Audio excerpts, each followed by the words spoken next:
Well, we've spent the last hour talking about the sustainability of the beef industry from farm to fork. And now I'd like to get a few closing remarks from several of our panelists. John, let's start with you. If you could summarize, what do you believe are some of the things that have helped our industry improve our sustainability? Well, I really feel like that technology has played a key role, especially in the time frame that we've looked at.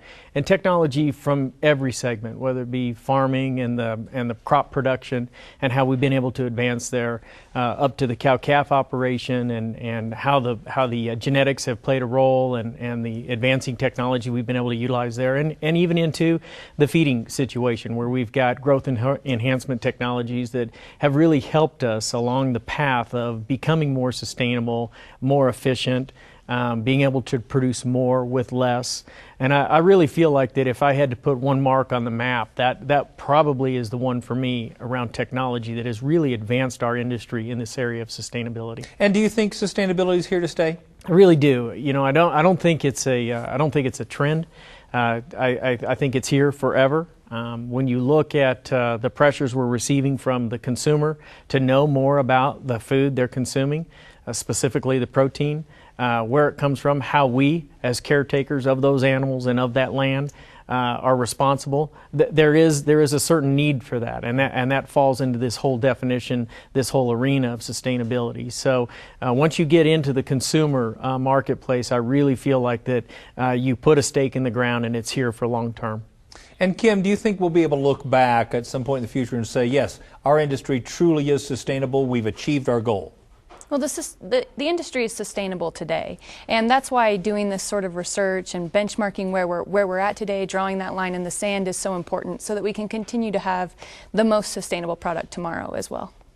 So Scott, will this focus on sustainability help unite our industry? It should. You know, the fact that this study is not just looking at the environmental impact, it's looking at the environmental, the social, and the profit component is very a broad-based look. We're looking at the cow-calf sector, we're looking at the feeder sector, we're looking at the harvest sector, the case-ready sector, the retailers, and the food service, and the consumer at the end. Mm-hmm. Because every one of us have a role to play in this whole sustainability of beef. And you know, I think this is very interesting to me because for so long we've been the focus of all the attention saying, you've got to be sustainable. But we're suddenly coming out and saying, hey, even the consumer has a role to play. Mm-hmm. If you drive 20 miles for a steak dinner in your Hummer, that's not quite as sustainable. and so this is actually helping the whole value chain come together and be united. And Kim, one last question. Mm-hmm. What can individual beef producers watching the show do to be more sustainable? Well, a one-size-fits-all approach is simply not sustainable. I think every producer has different pieces to the resource puzzle that they put together to produce the most sustainable beef that they can.